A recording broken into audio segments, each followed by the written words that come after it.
Factors affecting food acceptance, इसमें prominent factors जो है वो अपीयरेंस के रिलेटेड हैं, जिसमें कलर आ जाता है, और इसके अलावा टेक्सचर जो है वो फूड का कैसा होना चाहिए, फ्लेवर और फ्लेवरिंग सब्सटेंसेस, इनके बारे में हम बात करेंगे।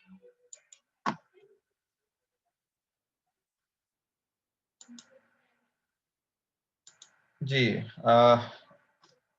we spend a number of hours each day to plan, purchase, prepare, and enjoy the food.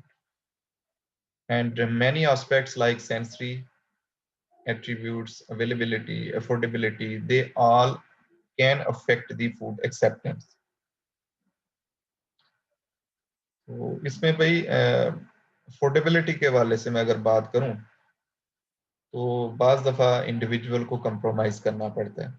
आप फर्ज किया किसी एक ठेले पे जाते हैं जहाँ पे कुछ सब्जी या फल सेल हो रहा है, तो प्रीमियम प्राइस जो है ना वो डिमांड की जाती है ए क्वालिटी प्रोडक्ट की, और वहीं पे अगर उन्होंने सॉर्टिंग और ग्रेडिंग करके कुछ और छोटे जो सेब है उन्होंने साइड पे करके रखा हुआ है, या जिनका कलर यूनिफॉर्म नहीं था उनको लहदा करके रखा है, तो आप फिर कम प्राइस पे करके उनको परचेज कर सकते हैं। तो ऑटोमेटिकली अफोर्डेबिलिटी विल मैटर। अगर परचेजिंग पावर ज्यादा है तो then we can go for the A class product. बाज दफा अवेलेबिलिटी भी फूड की एक्सेप्टेंस के अंदर रोल प्ले करती होती है। अगर स्टफ जो है वो सीजनल है और वाइडली और अबंडेंटली अवेलेबल है, तो फिर हम उसके हिसाब से उसकी परचेजिंग करते हैं, हम सिलेक्शन कर सकते हैं। लेकिन अगर वो शॉर्ट है और सप्लाई डिमांड का इशू है, या सीजनल उसकी अवेलेबिलिटी जो है वो एग्जिस्ट नहीं कर रही, तो फिर ऑटोमेटिकली हमें कुछ उसके कैरेक्टरिस्टिक्स जो है ना उनके ऊपर कंप्रोमाइज करना पड़ता है। तो हमें कह लें कि अगर हम शॉपिंग करने जाते हैं जब, स्पेशली इन चीज़ों की, फ्रूट्स एंड वेजिटेबल्स की, ग्रोसरी की, तो हमें बहुत सारी चीज़ें प्लान करना पड़ती हैं, उसके बाद फिर हम इनकी परचेजिंग की तरफ मूव करते हैं। Major sensory aspects affecting our food preferences include food color, texture of food, and flavor and flavoring substances. तो किसी भी चीज में भाई देखे ना, सबसे पहले जो देखा जाता है वो उसकी अपीयरेंस देखी जाती है कि उसका कलर क्या है, और कलर जो है ना वो कस्टमर को अट्रैक्ट करता है। कलर अच्छा हो तो आप उस चीज को खरीदना पसंद करेंगे, कलर डल हो तो आप उस चाहे वो एप्पल ही है लेकिन डल कलर में एग्जिस्ट करते हैं तो आप उसको खरीदना पसंद नहीं करेंगे। नेचुरली भी कलर्स पाए जाते हैं भी फूड प्रोडक्ट्स के अंदर। अल्लाह ताला की तरफ से अल्लाह ताला ने बहुत ज्यादा वेरिएशन रखी हुई है, कलर्ड किस्म के फ्रूट्स वेजिटेबल्स अवेलेबल हैं। लेकिन जो प्रोसेस्ड फूड हैं उनमें से कुछ ऐसी हैं जिनके अंदर कोई कलर नहीं एग्जिस्ट करता। जैसे अगर आप ड्यू की एग्जांपल ले लें, अमंग द कार्बोनेटेड ड्रिंक्स, या पेप्सी और कोक की एग्जांपल ले लें, इसमें आपको एक जो टिपिकल कलर नजर आता है, तो ये कलर बेसिकली कंज्यूमर की एक्सेप्टेंस के हिसाब से रखा गया है। इंडस्ट्री वाले जो हैं वो जब प्रोडक्ट को डेवलप करते हैं तो मोस्टली वो प्रोडक्ट के हिसाब से कलर जो है ना उसको ऐड करने की कोशिश करते हैं।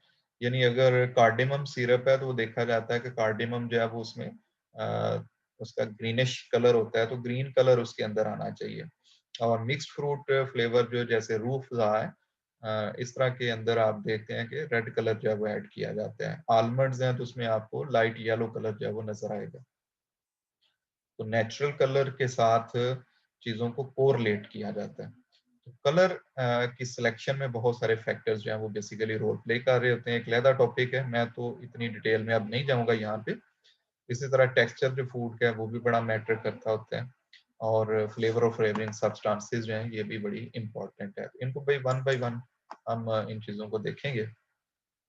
कलर की अगर हम बात करें तो it is usually said that we eat with our eyes. Apparently तो ये ठीक नहीं लगता, हम आंखों से तो नहीं खाते, हम माउथ से खाते हैं। लेकिन माउथ में जाने से पहले स्टफ की सिलेक्शन के अंदर कलर जो है वो बड़ा रोल प्ले करता है। सो it is the first impression of the food. जब आप किसी फूड को देखते हैं तो उसका फर्स्ट इंप्रेशन जो है ना आपके ऊपर अच्छी है या बुरी है, वो उसका कलर देख के आपको पड़ता है। और अपीयरेंस जो है इसमें बेसिकली तीन एस्पेक्ट्स आ जाते हैं कि फूड का कलर कैसा है, फूड की शेप कैसी है, और फूड का एरोमा। यानी अब अभी आपने स्टफ को खाया नहीं है, खाए बगैर ये 3 कैरेक्टर्स जो हैं ये मिलके अपीयरेंस को रिफ्लेक्ट करते हैं और अपीयरेंस को देखते हुए हम चीज को परचेज करते हैं। Initial attraction or rejection of food depends on its look. Most of our traditional or rejection of food depends on its looks. Most of our traditional color concepts affect our reaction to food.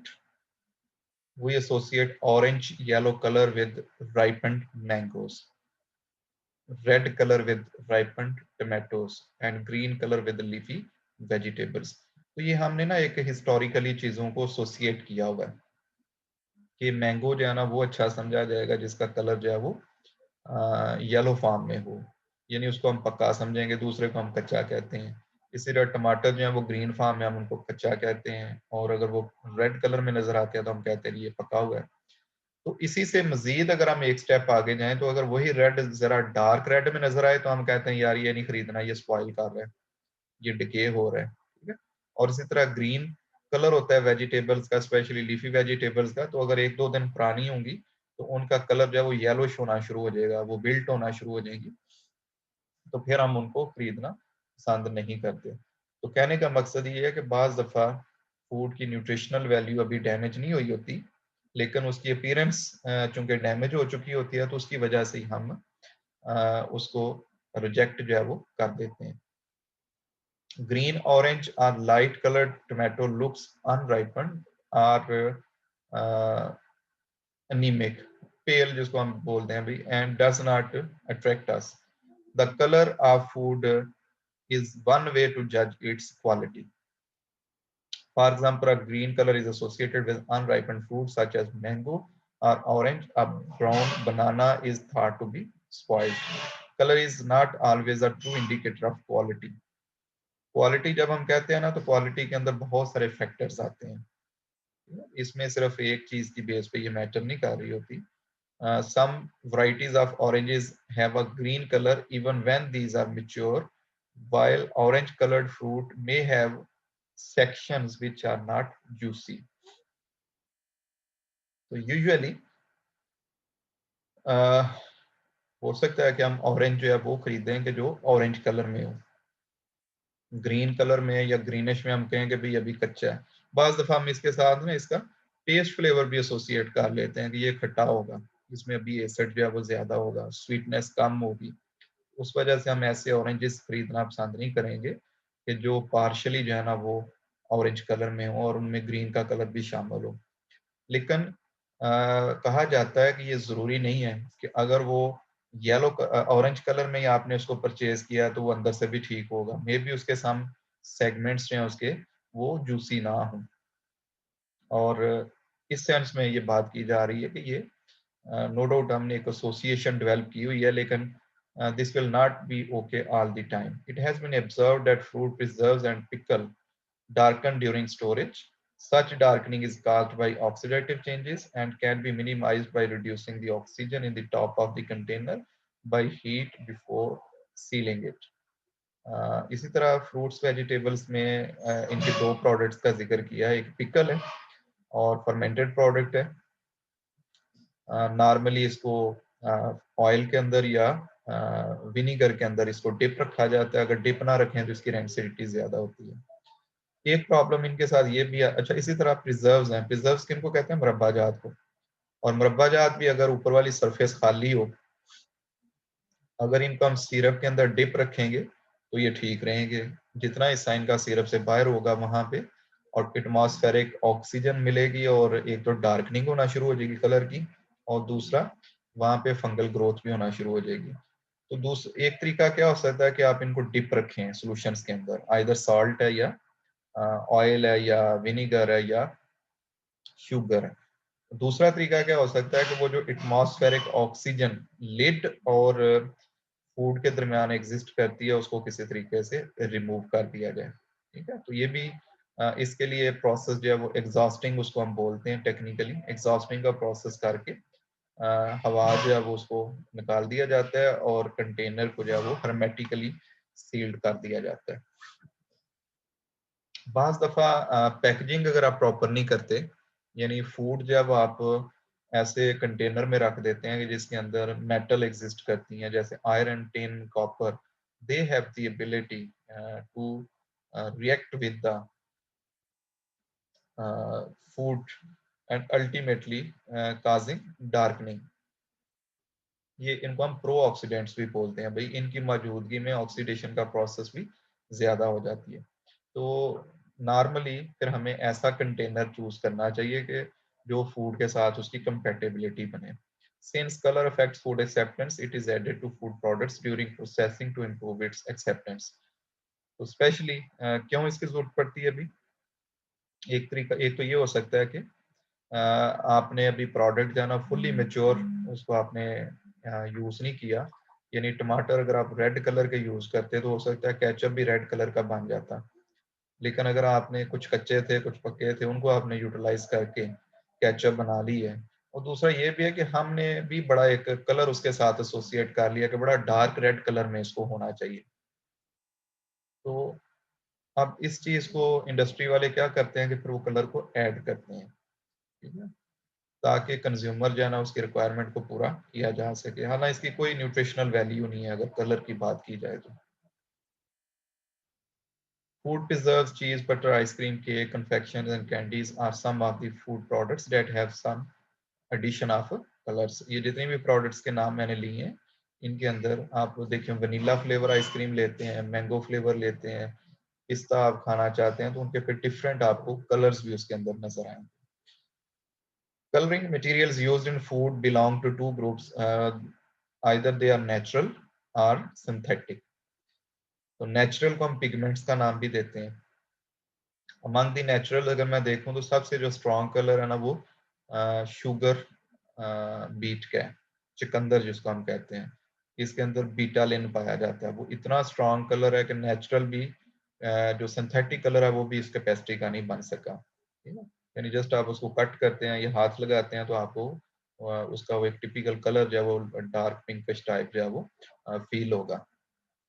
इसी तरह दूध है तो उसके अंदर गाय के दूध में स्पेशली येलो कलर जो है वो एसोसिएटेड होता है बीटा कैरोटीन के साथ, क्योंकि बफेलो मिल्क में अमूमन हमें नजर नहीं आता। तो कुछ कलर्स जो है ना वो नेचुरल भी हैं और बाकी जो है वो सिंथेटिक अवेलेबल हैं जो उनका काउंटर पार्ट है।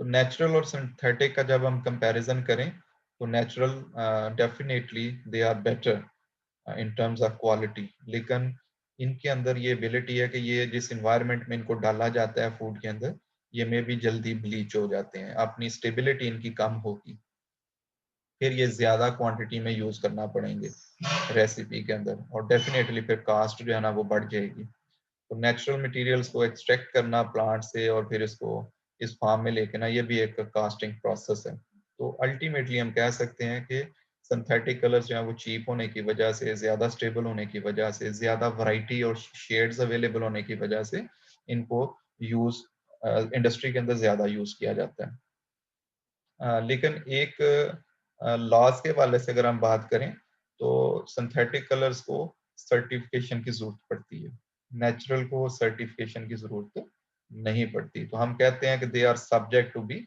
Certification. These are some examples of natural colours in different products. Beet colour का मैं जिक्र आपसे कर रहा था, ठीक है, कैरोटीनाइड्स हैं, एंथोसायनिन्स हैं, क्लोरोफिल है, ग्रीन कलर है बेसिकली, टर्मेरिक है उसका भी एक टिपिकल कलर है। और सिंथेटिक कलरेंट्स जो है ये मजीद दो कैटेगरीज हैं, एक को हम डाई कहते हैं, एक को हम लेक्स कहते हैं। डाई जो है ना वो वाटर सॉल्युबल है और लेक्स जो है वो फैट सॉल्युबल है। So this is difference between dyes and lakes, means कि ये हैं तो दोनों सिंथेटिक, लेकिन लेक्स और डाइज में क्या फर्क आ जाता है, इनको हम सॉल्युबिलिटी की बेस पे डिफरेंशिएट करते हैं। Dyes are soluble in water whereas lakes are soluble in insoluble in most of the solvents। Methods of coloring: dyes color by dissolution, dissolve होके, और dyes lakes they color by dispersion, यानी ये suspended particles की form में stuff के अंदर exist करते हैं तो उसकी वजह से फिर हमें कलर नजर आता है, डिजॉल्व नहीं होते। Pure dye content is about 10 to 40%, and in case of dyes is more than 90 to 93%. Rate of use, particle size, stability far better as compared to dyes. Better का word use किया गया, dyes के लिए good का word use किया गया. Good इसलिए कि ये कम अज कम नेचुरल से तो ज्यादा बेहतर है. कलरिंग स्ट्रेंथ भाई, इनकी कलरिंग स्ट्रेंथ से मुराद क्या होती है कि कितना कंटेंट अगर हम डालें तो क्या वो प्रोपोर्शनली उसी, यानी डबल डोज डालने से डबल कलर मिलेगा या नहीं मिलेगा. तो not proportional to pure dye content, whereas in case of dyes directly proportional to pure dye content. Double quantity करने से डबल उसके अंदर कलर जो है वो ऐड होगा. शेड इसके अंदर जो है वो लेक्स में जो है वो वेरी करती है, और डाइज के अंदर शेड जो है वो कांस्टेंट रहती है. Major functions of colours in food. नंबर एक तो ये है कि जो प्रोडक्ट जो हमने स्टोर की हुई थी उसमें लाइट, एयर, टेम्परेचर, मॉइस्चर या और स्टोरेज कंडीशंस की वजह से उसका कलर अब इतना अच्छा नहीं रहा. जब हम उसको प्रोडक्ट में कन्वर्ट करते हैं तो उसका कलर उतना अच्छा नहीं रहता. उस ऑफसेट ऑफ कलर जो होता है ना, या जो कलर लॉस होता है, उसको कवर अप करने के लिए हम फूड के अंदर कलर्स ऐड करते हैं. नेचुरल वेरिएशंस भी बाज दफा जो फूड में पाई जाती हैं, जैसे लाइट कलर टमाटो हैं, ग्रीन कलर्ड हैं या रेड कलर्ड हैं, लाइट रेड कलर्ड हैं, और इनके अंदर जो वेरिएशन है उसको कवर अप करने के लिए भी आप कलर्स को ऐड करते हैं. बाज दफा कलर्स जो है वो हम फूड के साथ एसोसिएट कर लेते हैं, जैसे मैंने ड्रिंक्स की एग्जांपल आपको पहले दी है. डल लुकिंग फूड जो है उनको अट्रैक्टिव बनाने के लिए भी कलर ऐड किया जाता है. बाज दफा कलरफुल अपीयरेंस जो है फूड की, वो fun foods specially food like इस वजह से की जा रही होती है कि उनका एक टिपिकल कलर का, बच्चे स्पेशली आप देखें ना, ये कलर उनको ज्यादा अट्रैक्ट करता है. मैं यहाँ पे स्वीट्स की एग्जांपल देता हूँ. मिठाई जब आप रंग बिरंगी देते हैं किसी शॉप पे जाएं, तो बेसिकली रंग तो कह लें कि न्यूट्रिशन के अंदर असर नहीं ना डाल रहा, ना स्वीटनेस के अंदर फर्क डाल रहा है. तो बच्चे जो है वो स्पेशली इन चीज़ों को अट्रैक्ट करते हैं. यहाँ पे मैं एक चीज़ और मेंशन करूँ कि पेट फूड एक बहुत बड़ी इंडस्ट्री है भाई दुनिया में, और वेस्टर्न कंट्रीज में हर घर के अंदर एक दो पेट जो है वो एग्जिस्ट करते हैं, डॉग, कैट, और फिर उनके हवाले से प्रोसेस्ड फूड जो है ना वो अब मार्केट में अवेलेबल है. पाकिस्तान में भी किसी बड़े स्टोर में आप जाएं तो वहाँ पे आपको पेट फूड का कॉर्नर मिल जाता है. अब पेट फूड में अगर देखा जाए तो पेट्स हैं, दे आर कलर ब्लाइंड. उनको स्वाय एक कलर के बाकी कोई कलर नजर नहीं आते, लेकिन उनकी फूड प्रोडक्ट्स जो है वो कलर्ड फॉर्म में अवेलेबल है मार्केट के अंदर. तो वहां पे कलर डालने का मकसद क्या था कि उनके मालिक को अट्रैक्ट किया जाए. वो तो कलर पसंद करता है ना, नो डाउट उसने नहीं खाना, लेकिन वो कलर देख के उसको अट्रैक्ट करते हैं colours. Ultimately they will go for the purchase of that food stuff. हालांकि जिन्होंने खाना है उनको तो नजर ही नहीं आना उसका कलर जो है. तो इंडस्ट्री जो है ना वो बेसिकली कंज्यूमर की साइकी देखते हुए चलती है. और बाज दफा जो कलर और फ्लेवर है ये हमें ऐसी फूड प्रेपरेशंस में भी डालना पड़ते हैं कि जो सनलाइट से जो है वो अफेक्ट होते हैं. ठीक है, स्पेशली वाइटामिन हैं, तो इनके अंदर भी हमें कलर्स का एडिशन करना पड़ता है. टेक्सचर की अगर हम बात करें तो हर फूड का एक अपना एक पर्टिकुलर टेक्सचर जो है उसके साथ एसोसिएटेड होता है. जैसे पके हुए चावल जो है वो सॉफ्ट होने चाहिए, और पोटैटो वेफर्स जो है वो क्रिस्पी होने चाहिए. कुकम्बर को अगर खीरे को अगर स्लाइस में कन्वर्ट किया जाता है तो ये क्रंची टेक्सचर में होना चाहिए. और ये टेक्सचर जो है वो बेसिकली जब इंसान कह लें कि बच्चा इन्फेंसी से चाइल्डहुड या अडल्टहुड की तरफ जाता है, तो ये फिर एक्सपीरियंस के साथ वो इन चीज़ों को सीखता है, और फिर वो इन चीज़ों को, एक्सपीरियंसेस को रेस्ट ऑफ द लाइफ जब वो अप्लाई करते हैं.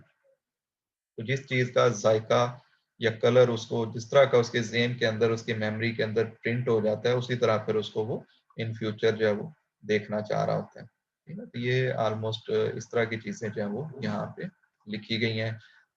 Texture can be crispy, it can be soft, can be hard, sticky, elastic, tough, gummy, स्ट्रिंगी. Different terms use की जाती हैं डिफरेंट टेक्सचर्स के हवाले से.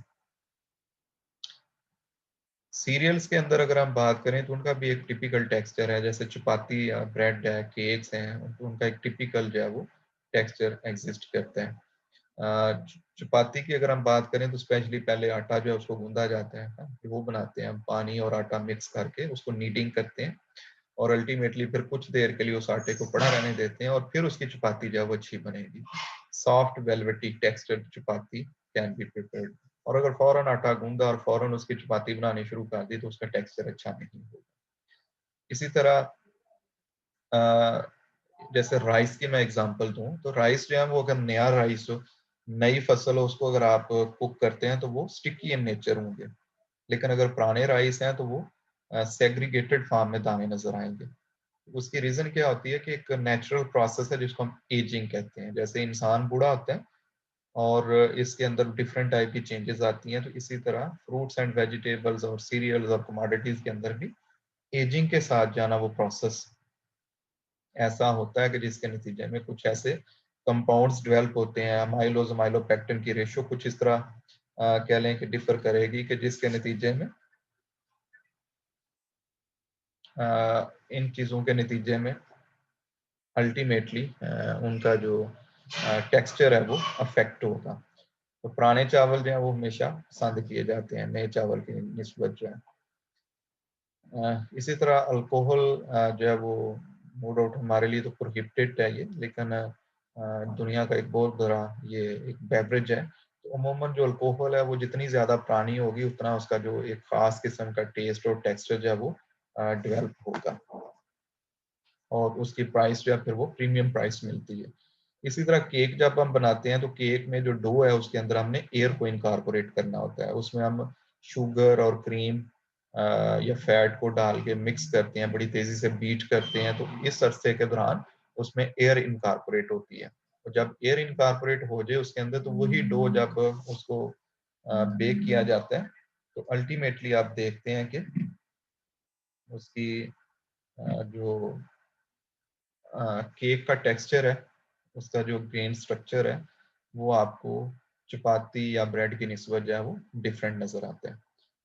फ्रूट्स एंड वेजिटेबल्स में भी इनका टेक्सचर जो है वो बेसिकली इनके अंदर जो सेल स्ट्रक्चर्स हैं वो इसको एलेबोरेट करते हैं और ये पॉलीसेकेराइड से मिलकर बने होते हैं। इनका जो टेक्सचर है वो मेच्योरेशन के साथ, राइपनिंग के साथ जो है वो डिफर करता जाता है। तो आप देखें कि किसी चीज़ को अगर अनराइपेंड एप्पल है तो वो क्वाइट हार्ड उसका टेक्सचर होगा और जैसे जैसे उसकी राइपनिंग जो है वो होती जाएगी तो फिर वो सॉफ्ट की फॉर्म में कन्वर्ट होना शुरू हो जाएगा। तो इसमें जो उसके केमिकल कॉन्स्टिट्यूएंट्स हैं जैसे पेक्टन और प्रोटोपेक्टन, ये भी बड़ा रोल प्ले करते हैं। तो pectin is water soluble, protopectin is insoluble.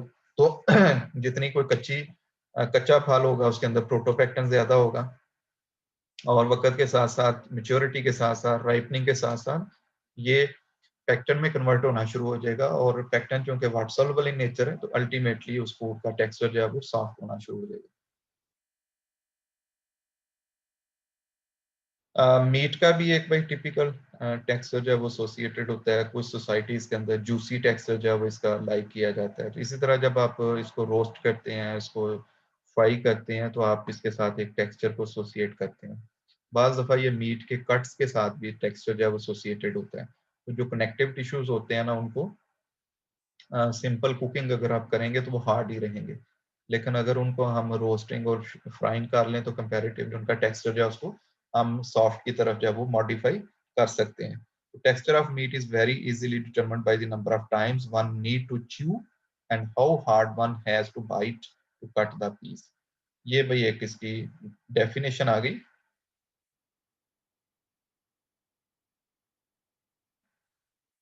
Meet का टेक्सचर अगर आपसे पूछा जाए तो आप कह सकते हैं कि इसको हम जब बाइट करते हैं तो कितना हार्ड है या सॉफ्ट है उस पर डिपेंड करते हैं, या जब च्यू करते हैं तो क्या वो रबड़ी है कि बार बार उसको आपको च्यू करना पड़ता है बिफोर स्वालिंग। ठीक है, तो ये चीजें इसके टेक्सचर को डिटरमिन करती हैं। इन इस जो हार्ड टेक्सचर है या च्यूई टेक्सचर है या टफ टेक्सचर है, इसको सॉफ्ट करने के लिए भी आजकल केमिकल्स अवेलेबल हैं जिनको टेंडराइजर्स का नाम दिया जाता है। तो पाकिस्तान में भी शान एक ब्रांड है तो उनका गोश्त गिलाने वाला मसाला लिखा होगा। या दूसरा तरीका क्या है कि आप पपाया पेस्ट जो है वो पपीते का पेस्ट बना के अगर गोश्त को लगा लेते हैं तो वो भी नरम हो जाएगा, क्योंकि पपाया के अंदर जो है वो इंजाइम पाया जाता है जो कि पपेन एंजाइम पाया जाता है जो कि इसको हार्ड टिश्यूज को सॉफ्ट में कन्वर्ट कर देता है। तो अल्टीमेटली हम लो कास्ट जो मीट कट्स थे उनकी क्वालिटी को भी इम्प्रूव कर सकते हैं by using the chemicals known as tenderisers. हाँ जी, फ्लेवर भाई बड़ा इंपॉर्टेंट करेक्टरिस्टिक्स है, और इसकी वजह से आप देखते हैं कि हमें बहुत सारी वैरायटी जो है ना वो अब अवेलेबल है। तो सिंपल एक आइसक्रीम से अगर 10-15 किस्म के ब्रांड्स जो हैं वो किसी के अवेलेबल हैं, तो they are just on the based of flavour. तो किसी को हम मैंगो फ्लेवर कह देते हैं, किसी को बनाना फ्लेवर कह देते हैं। तो डिफरेंट फ्लेवर्स की वजह से फूड की जो प्रोडक्ट्स हैं वो बढ़ती जाती हैं, रेंज बढ़ती जाती है। So ultimately the choices of food will be more. Flavor of food is an important quality parameter as its nutritional composition.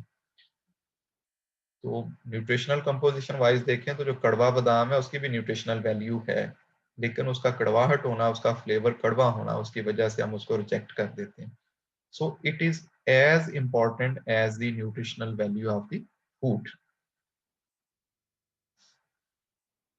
Order or smell of the food influences our food acceptance. Ripened mango है तो उसकी एक खास किस्म का aroma होगा भाई, ठीक है। और इसी तरह ओवर राइपेंड है तो वो एक खास किस्म की ऑर्डर होगी। बुरी चीज को हम भाई ऑर्डर बोलेंगे, तो ये हमें रिपेल करेगी, ठीक है। एरोमा हमें अट्रैक्ट करते हैं और ऑर्डर हमें रिपेल करते हैं। ऑर्डर है या एरोमा है, basically all these are aromatic compounds which are volatile in nature.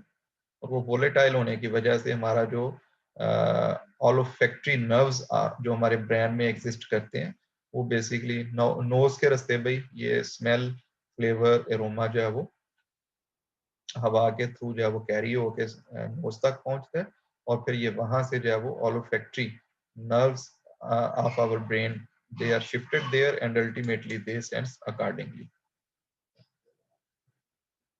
We can get the order even before we eat the food and also perceive the order when we eat the food.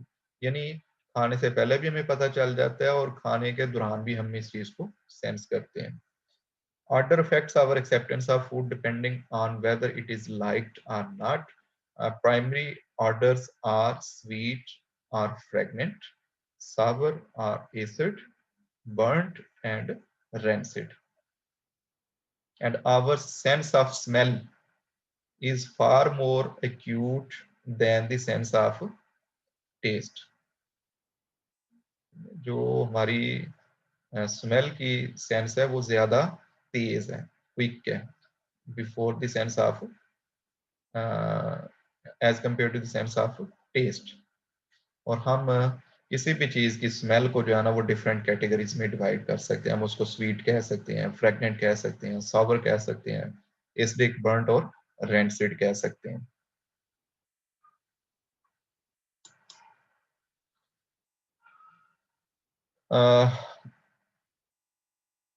अच्छा, जो हमारे ये sensory attributes या sensory हमारे जो characteristics हैं, they also affect with the as.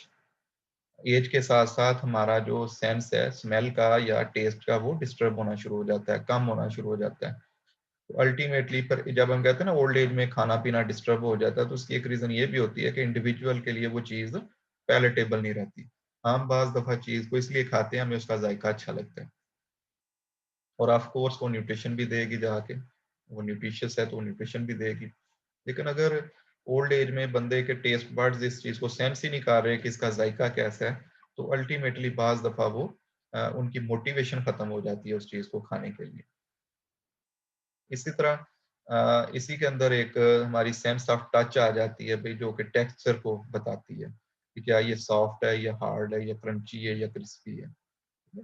और touch जो इसकी हमारी ये टच की जो प्रोफाइल है या सेंस है, बेसिकली ये हमारी मेमोरी के अंदर ये भी इम्प्रिंटेड होती जाती है, और उसके हिसाब से फिर हम चीज़ों को एंजॉय करते हैं।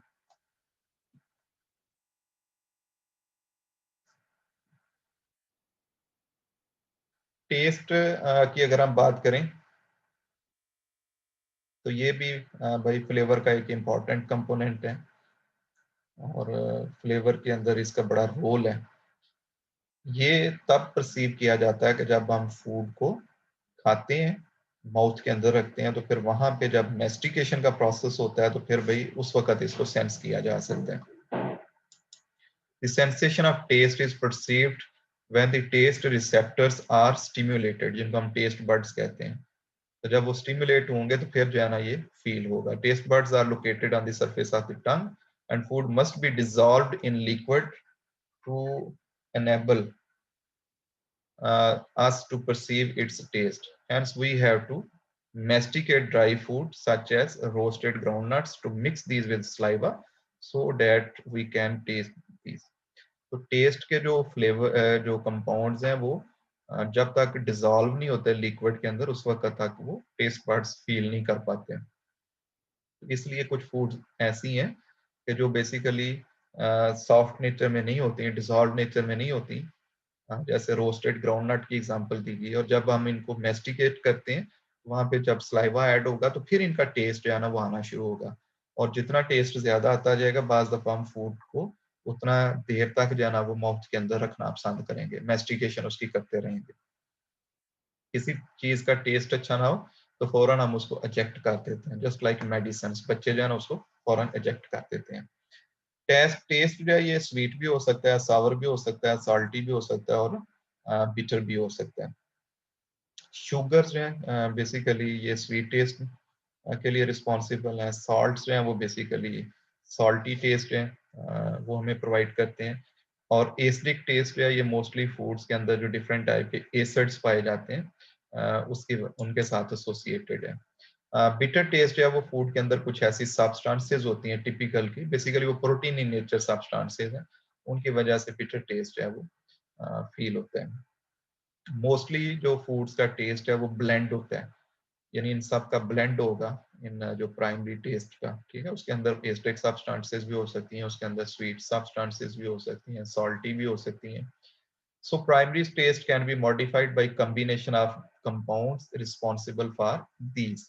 यानी अगर आप मीठे और नमकीन को मिक्स करके खाने की कोशिश करेंगे तो अल्टीमेटली एक नया जो है ना आपको टेस्ट फील होगा।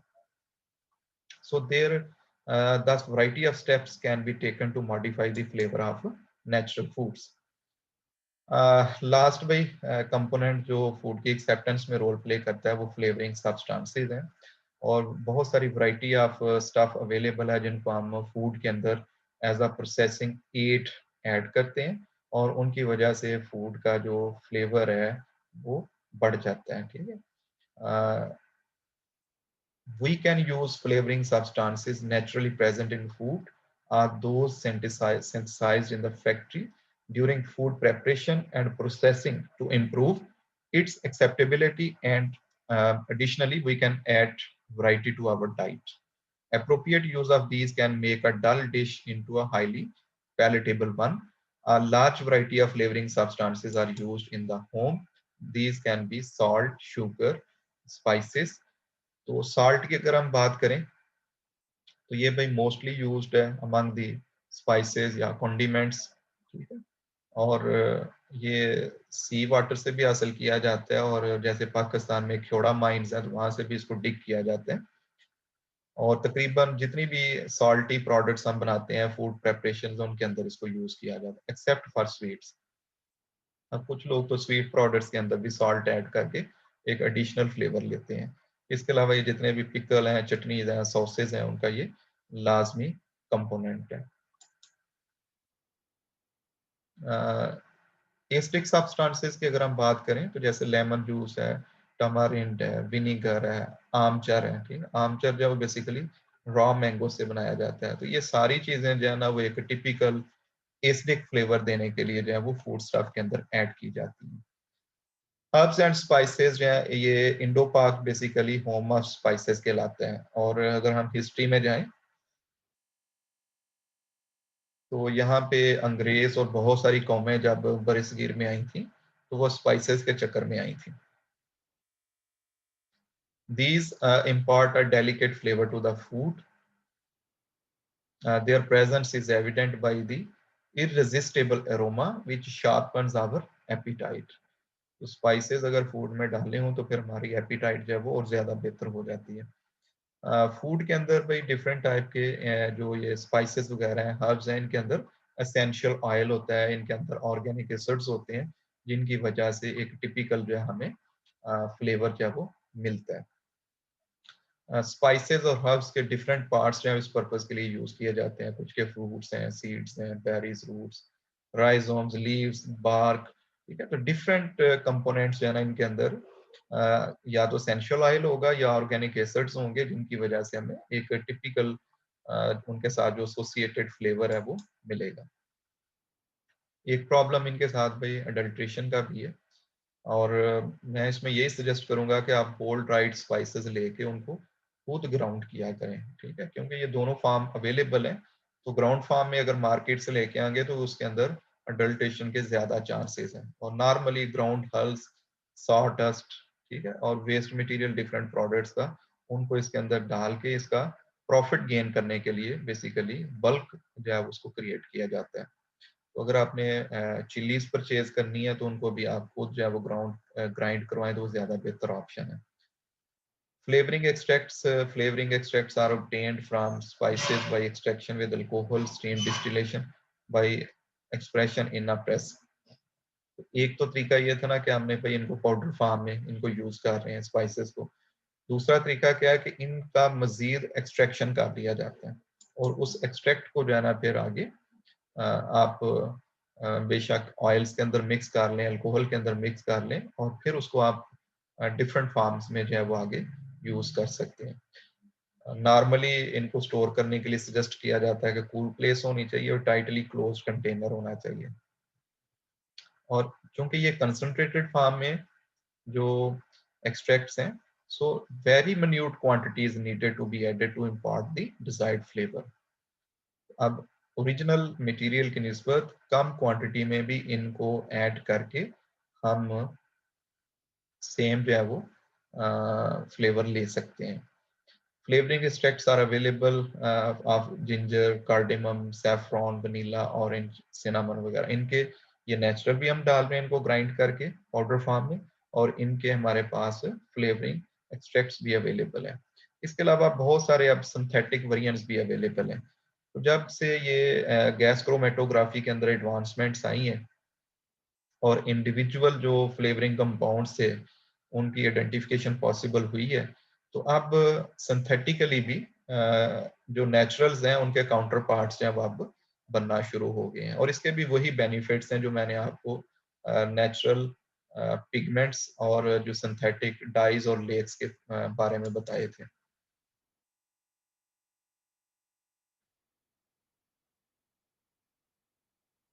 Spices may be used in whole or powder form, and if we are interested to use them as a whole form, so it is suggested to add them into hot oil while cooking। ठीक है, यानी जब oil आप गर्म कर रहे हैं तो उसके अंदर अगर आप ये मसाले वगैरह डाल के उसको कुछ टाइम देंगे तो उसका एक्सट्रैक्ट निकल आएगा। Oil act as a solvent for the flavor components present in the spices। Ground spices may be added to the food directly, for example pepper, jeera powder पे लिखा हुआ है, spice mixes etc। Herbs are normally cut and simmered in hot fat or oil to extract the characteristic flavor before being added to the preparation।